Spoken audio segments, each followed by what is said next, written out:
Good evening everyone. আজকে সকাল থেকে সেরকমভাবে ব্লগ করা কিছু হয়নি সময়ের অভাবের জন্য। তো এখন সন্ধেবেলা, তাই আমি ব্লগটা শুরু করছি। আশা করছি তোমরা সবাই ভালো আছো, আমিও তোমাদের ভালোবাসায় ভীষণই ভালো আছি। তো আজকে সন্ধ্যাবেলা টু ডু লিস্টে আমার কিছু কিছু কাজ আছে যেগুলো আমি তোমাদের সাথে শেয়ার করছি। আর তার সাথে সাথে আমি একটা রেসিপিও বানাবো, সেটার বিহাইন্ড দ্য সিনসও আমি তোমাদের সাথে শেয়ার করছি। কি বানাচ্ছি, কি করছি তোমাদের সাথে অবশ্যই শেয়ার করছি, তোমরা দেখতে থাকো। এখানে সবার প্রথমে আমি চলে যাচ্ছি, আজকে আমার গাড়িটা একটু ওয়াশ করার আছে, তো আমি ফার্স্টে গাড়িটা ওয়াশ করে নিচ্ছি, দেন দেখি আর কি করা যায়। তোমরা দেখতে থাকো, অবশ্যই আমি সব কিছু শেয়ার করতে থাকছি।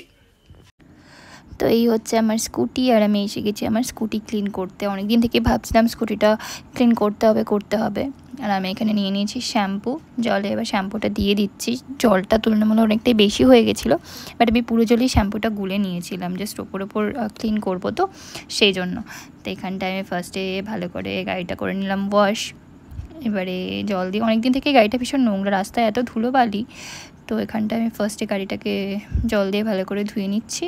এবারে আমি শ্যাম্পুর জলটা দিয়ে ভালো করে ঘষে ঘষে পরিষ্কার করবো। আমি জানি না এটা আমার মানে ক্লিনিং করার সঠিক ওয়ে কি না, বাট আমি এভাবেই ক্লিন করি।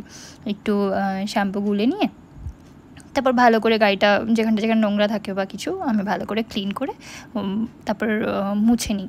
তো হয়ে গেছে আমার ক্লিনিং কমপ্লিট, জাস্ট ওপর ক্লিন করে নিয়েছি। তো এখন আমার স্কুটি ক্লিনিং হয়ে গেছে কমপ্লিট। এবারে চলো ঝটপট কিছু খাবার বানাই, কারণ ভীষণ খিদে পেয়ে গেছে আর ভীষণ গরম লাগছে। দেখতে থাকো। মাথা থেকে একটা চিন্তা হালকা হলো, যেটা স্কুটিটা কিছুদিন থেকে পরিষ্কার করার জন্য ভাবছিলাম, সেটা করব করে আর করা হচ্ছিল না। নর্মালি সার্ভিসে গেলে তো স্কুটিটা তখন ডিপ ক্লিন হয়েই আসে, কিন্তু এই যে রোজ আমি স্কুটিটা নিয়ে অফিস বেরোই, তো এটা ভীষণই নোংরা হয়ে যায়, যেহেতু রাস্তায় প্রচণ্ড ধুলোবালি থাকে। তো সেই জন্য এটা অনেক দিন থেকেই ভাবছিলাম, বাট আজ করব কাল করব এই সমস্ত করে আর করাই হচ্ছিল না। তো তোমাদের সাথে কথা বলতে বলতে আমার জামা কাপড়গুলো গোছানো কমপ্লিট হয়ে গেল, আর এখানে আমি বিছানাটাও ঝেড়ে পরিষ্কার করে নিচ্ছি। তো এবারে আমি কমপ্লিট হয়ে গেলে যাব হচ্ছে রান্নাঘরে, আর ভীষণই গরম পড়েছে, তার জন্য ভীষণই প্রবলেম হচ্ছে অ্যাকচুয়ালি। তো এখানটায় আমার কমপ্লিট হয়ে গেছে। এবারে আমি যাচ্ছি রান্নাঘরে। আজকে বানাবো হচ্ছে আলুর দম আর তার সাথে লুচি। তো ফার্স্ট এখানে আলুগুলোকে কেটে আমি ভালো করে ভেজে নিচ্ছি। এবার এটার মধ্যে সমস্ত মশলাগুলো দিয়েছি, যেহেতু গরম খুব বেশি একটা রিচ করব না, বাট যেটুকুনি না করলে না হয় সেটুকুনি তো করতেই হবে। তো একটু হালকা করেই আমি এখানে নিরামিষ মতন করে একটা আলুর দম বানিয়ে নিচ্ছিলাম। আর ওই দিকটায় আমি তার সাথে সাথে দিয়ে দিয়েছিলাম হচ্ছে ময়াম দেওয়ার জন্য, যেহেতু লুচিটা বানাবো, আগে থেকে ময়দাটা মেখে না রাখলে ময়দাটা নরম হয় না, সেক্ষেত্রে লুচিটাও ভালো হয় না, শক্ত শক্ত থাকে, আর বেলতেও সুবিধে হয়, লুচিগুলো ভাজার সময় ভালো ফুলেও যায়। এখানটায় আমি আলুর দমটাকে ফার্স্টে কষিয়ে নিচ্ছি ভালো করে। সামান্য অল্প করেই করেছিলাম, যেহেতু সেরকমভাবে খাওয়ার খুব বেশি লোক নেই। তো এখানটায় হয়ে গেছে, এবার আমি এটাতে ঝোল দিয়ে দেবো। আর এখানটায় আমি ময়দাটা দেখো মেখে নিচ্ছি। ময়দাটা একটু মেখে আমি ভালো করে জল দিয়ে, ময়দাটা যদি তুমি মাখার সময় একটু গরম জল, হালকা কুসুম গরম জল দিয়ে মাখো না, সেক্ষেত্রে ডোটা কিন্তু ভীষণই সফট হয়। এবার ডোটাকে আমি রেখে দিয়ে কিছুক্ষণ 5-10 মিনিট একটু রেস্টে রেখে তারপরে এরকম লেচিগুলো কেটে নিয়েছিলাম। এবার এইগুলোকে আমি বেলবো আর জাস্ট সব ভেজে নেবো, আর ততক্ষণে আমার আলুর দমটাও কিন্তু রেডি হয়ে। তোমাদের একটা কথা বলে রাখি, বাইরে এত গরম পড়েছে, এই সময় কিন্তু তোমরা প্রচুর পরিমাণে জল খেতে থাকবে, কারণ একমাত্র জলটাই আমাদের হাইড্রেশন ঠিকঠাক রাখতে পারে। মারাত্মক গরম পড়েছে বাইরে, আর চেষ্টা করবে সবসময় একটু হালকা ফুলকা খাওয়ার জন্য। আমি লুচি ভাজতে সবাইকে জ্ঞান দিচ্ছি যে হালকা খাবার জন্য। যাই হোক, দেখতে থাকো।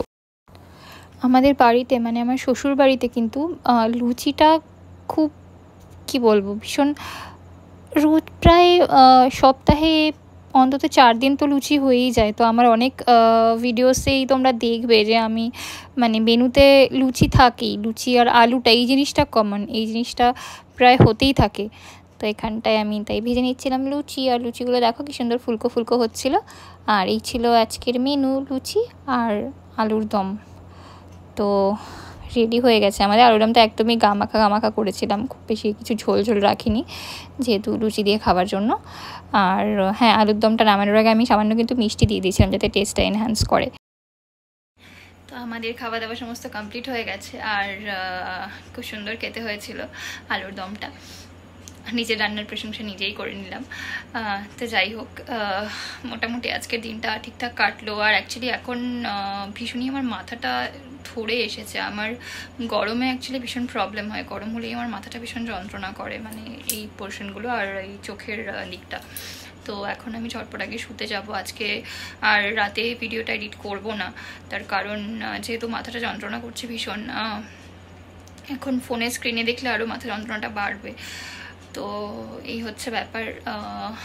আগে সেরকমভাবে বুঝতে পারতাম না, যখন থেকে ভিডিওস করছি বা এডিটিংগুলো করছি তখন থেকে বুঝছি এটা কিন্তু ভীষণই সময় সাপেক্ষ, এবং যারা প্রতিনিয়ত ডেইলি ব্লগ করে, ভিডিওস আপলোড করে, তাদের কিন্তু এটা ভীষণই একটা কি বলবো টাফ জিনিস, সত্যিই একটা টাফ জিনিস।